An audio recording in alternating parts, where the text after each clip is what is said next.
But they don't understand how powerful this message is, how powerful Flat Earth is, that it will shut down the economy. Shut up, you little bedend. CC's back with a claim so stupid I don't really know where to start. So let's explore the claim that the global economy is just one Flat Earth video away from total collapse. Oh my God! Okay, it's happening. Everybody stay calm. What's the procedure, everyone? What's the procedure? Stay calm. Shut up and sit down, you big bald Please subscribe. Good morning, good evening, good afternoon. Yeah, we'll get to you in just a second, Chris. But before we do, today's video is sponsored by Surfshark VPN. The UK's new online safety laws just kicked in and suddenly the internet feels like you need a passport just to scroll. Sites asking for your ID, your face, your details. It's all getting a bit much, isn't it? And that's why today's video is sponsored by Surfshark VPN. It keeps everything locked down. Browsing history, passwords, personal data, all encrypted and protected. No weird targeted ads 5 minutes after you think about buying something. No companies quietly selling your info behind your back. And one of the best things about Surfshark is one Surfshark account covers unlimited devices. So phones, laptops, tablets, any device you can think of. Surfshark is literally a few easy clicks away. And it's not just about security. With Surfshark, I can change my virtual location in seconds. That means I can unlock content from anywhere in the world and skip those annoying not available in your region messages. You can even find cheaper flights and hotel deals if you know what you're looking for. And right now, Surfshark is offering 4 months at no extra cost. So it's a perfect time to head over to surfshark.com/Creaky and use code Creaky. That's surfshark.com/Creaky. Right, back to the video, is it? These are the last weekends of summer. I'm sorry. Back from vacay. That's right. It wasn't much of a vacation, but at least I had time off of work, which I hate. It's as simple as that. Well, I'm glad you got a little time off, Chris. A break from the grind is always a good thing, no matter how brief. Now that you're back in the saddle, are you ready to get back to, making completely insane claims on the internet? A couple things I want to discuss with you. Okay, we're listening. Well, one thing here, this is what pisses me off here now in New York. I don't know if you live in New York, if this has taken place yet in your neighborhood, but it sure will soon.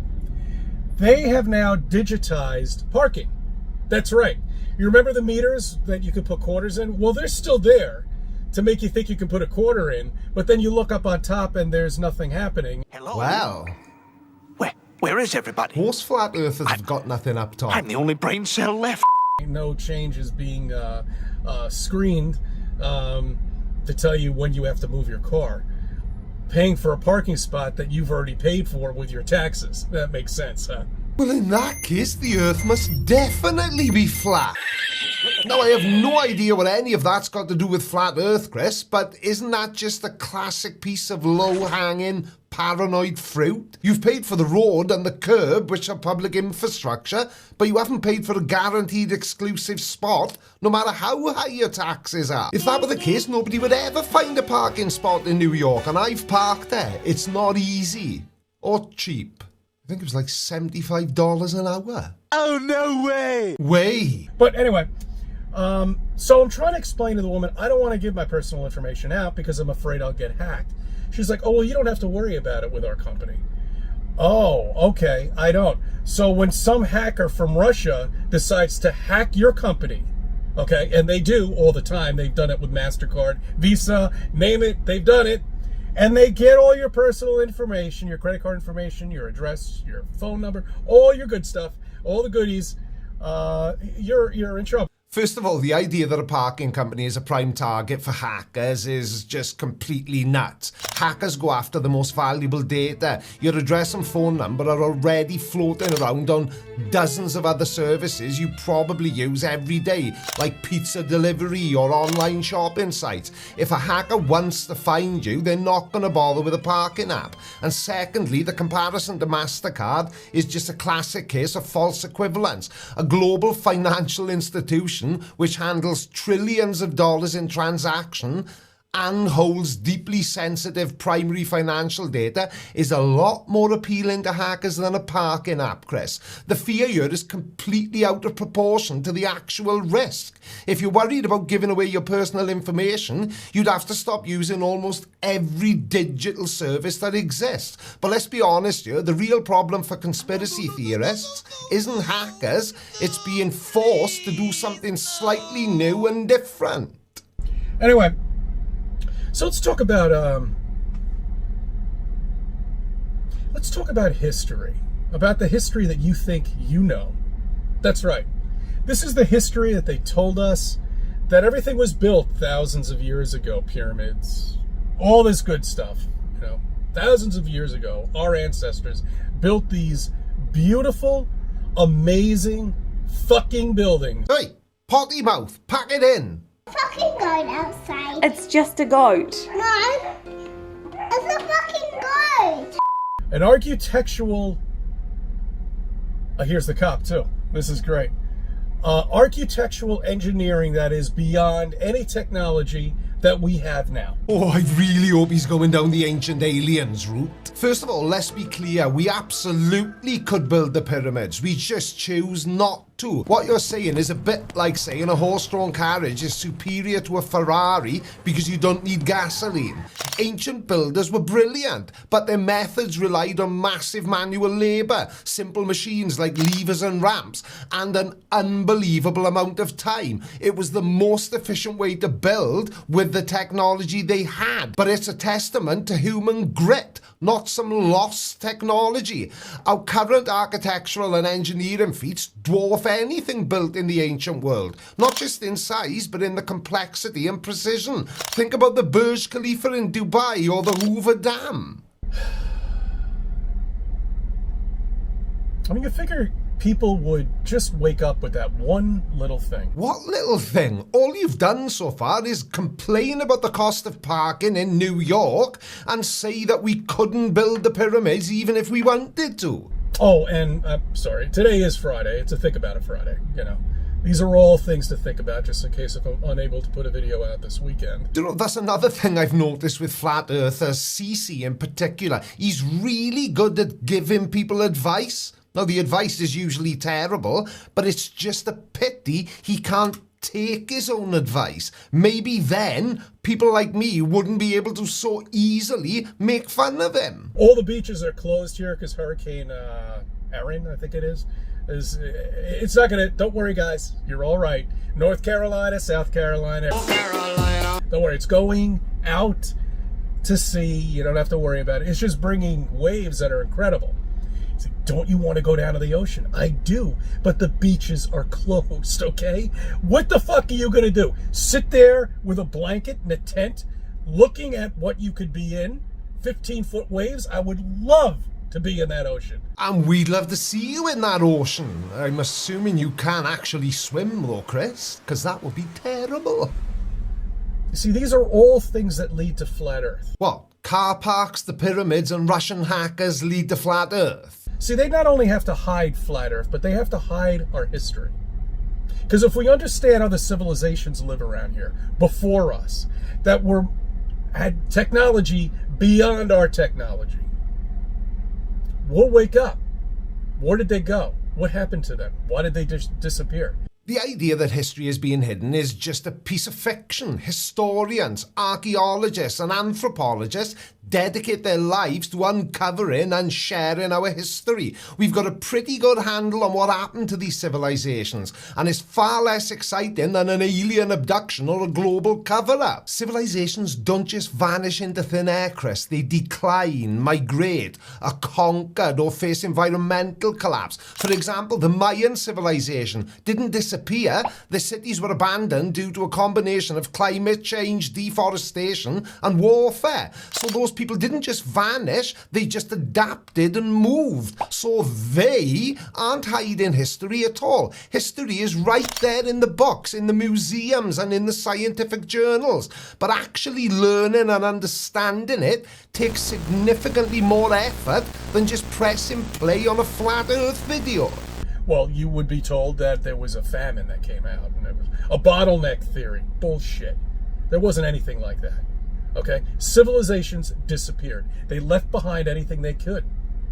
Our civilization, we have nothing. You're complaining that the carefully curated, most durable remnants of ancient civilizations with the entirety of our modern civilization. That's like looking at a fossilized dinosaur skeleton and declaring, see, they were just bones. They had no skin, no organs, no nothing. Our modern animals have skin, organs, so we're clearly leaving behind more than the dinosaurs did. The reason ancient civilizations left behind anything they could, Chris, is because only the most durable materials like stone, bone and pottery survived for thousands of years. We have no idea what their fleeting digital lives were like because they didn't have any. Our civilization is leaving a legacy on a scale the ancients couldn't even dream of. To claim our civilization is leaving nothing behind is to completely misunderstand the concept of legacy. We aren't just leaving behind buildings, we're leaving behind a complete record of our existence.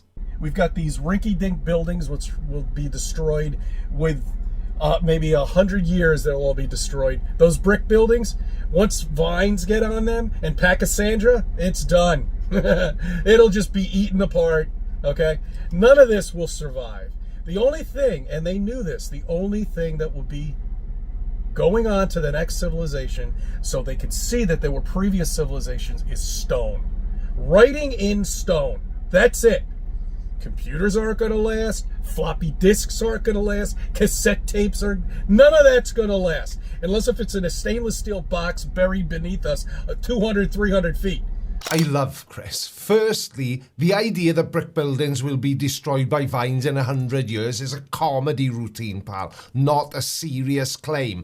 Modern construction with materials like reinforced concrete and steel is designed to last for centuries, not just a lifetime. We build for function, efficiency and safety. A skyscraper that can withstand earthquakes and hurricane-force winds is far more advanced and more enduring than a pile of rocks. And then there's the claim that computers won't last, so we should go back to carving in stone.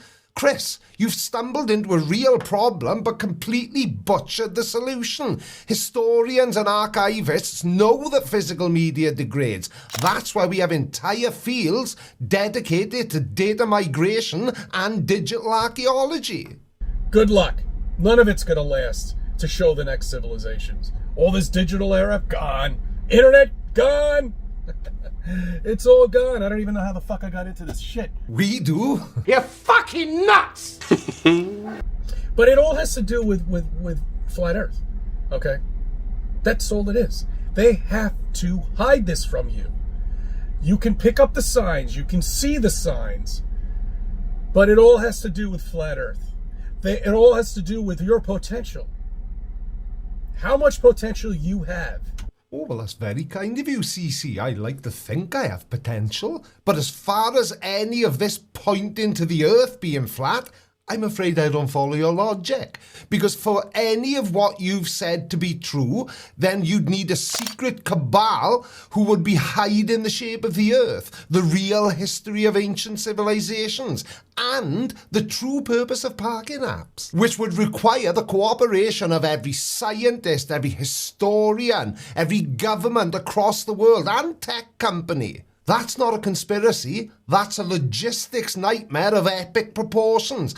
Ultimately, the key to flat Earth isn't the key to understanding the universe. It's at the end of a rabbit hole for people who prefer simple, comforting fictions to complex, inconvenient facts. That's the most important part. We're not this little insignificant piece of dust on a spinning wet ball in space. Because that makes you feel small.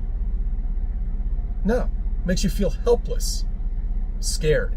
Bloody hell, Chris, that's a bit much, isn't it? But that's the heart of the matter, isn't it? It's not about the science, the history, or the data. It's about a feeling. The fact that we are a tiny, fragile species on this incredible planet, hurtling through a magnificent and baffling cosmos, and yet have the intellect, sometimes, and the curiosity to understand it, measure it, and even reach out into it is the very definition of potential. There's nothing more empowering than knowing you're a conscious part of something so vast and mysterious. The real feeling of helplessness comes from a worldview where you have to fear a secret conspiracy hiding the very ground you stand on. A world of facts and validated information is a world of power and discovery. The world CC and other flat earthers want is one where you're trapped in a simple story, too scared to look up and see the universe for what it truly is. The blue sky. Why is that blue, Chris? I'll tell you why it's blue. Because it's an ice sky. That's what it is. We're covered with something. An ice dome? I don't know. Oh, so not due to something called Rayleigh scattering then. But at least we found the title for this video. I haven't been up there. I can't get up there. And you don't even know that could be the sun's ultraviolet rays. That's what's causing it blue. No. Is that why it's red on Mars? Oh, Mars. When are you guys going to Mars, guy? Wait a minute, it's 2025. Elon Musk said we should have been there by now, right? Or at least hell on our way. Just because you haven't been up there, that doesn't mean that no one has. Your personal experience isn't the final arbiter of reality. And while you're close on the ultraviolet part, you're missing a key detail. Ultraviolet rays are indeed part of the sun's energy, but they're mostly absorbed by the ozone layer. It's the visible blue light in the spectrum that gets scattered by the tiny gas molecules. Molecules? What's a molecule? Molecules in our atmosphere, making the sky blue. As for Mars, you've stumbled into the perfect counterpoint to your own confusion. The sky on Mars is red for an entirely different reason. Mars's atmosphere is thin and full of fine dust particles made of iron oxide. These particles are much bigger than our atmospheric gases, and they scatter red light, which is why the Martian sky has that rusty red glow. That didn't happen, did it? Where's the last moon landing? Oh, you missed out on that one, right? We tried a couple of times, but it got scrubbed. And then NASA got canceled. That's right. I think Trump brought NASA back. I don't know. He's got to know what the fuck is going on. He's got to know. But I don't, at this point, I think some people out there, you can literally show them something and they still won't believe it. You mean like when I show flat earthers like you the thousands of different ways in which they are wrong and yet they still insist that the earth is flat? Yeah, I hate that as well. It's a phenomenon called the backfire effect, and it's a well-documented part of how we're wired. When a deeply held belief like flat earth is challenged with contradictory evidence, it doesn't always lead to a change of mind. Instead, it can make that person double down and hold on to their belief even more tightly. For some people, the truth isn't the goal. A sense of certainty and belonging is. They'll still go through life with it, but they don't understand how powerful this message is, how powerful flat earth is, that it will shut down the economy once it gets out. Every school will be shut down. Every financial district will be shut down because they don't know what to make of it. The grand finale of the if only they knew fantasy. We've circled back to the single most powerful piece of creative fiction in the entire video. The so-called power of the flat earth message isn't going to destroy institutions. All it's going to do is entertain people who get a good laugh out of it. The global economy, education, and every other institution would just continue to function exactly as they always have. And people like us will continue to laugh at you. Thank you all so much for watching, and I will see you again next week. Love you. Bye. That's all, folks. A mate of mine has made an absolute fortune from booze. I reckon he's insider trading. I don't think so. No, no, no, no. I don't think so. No, no, no, no. It's never, ever, ever, ever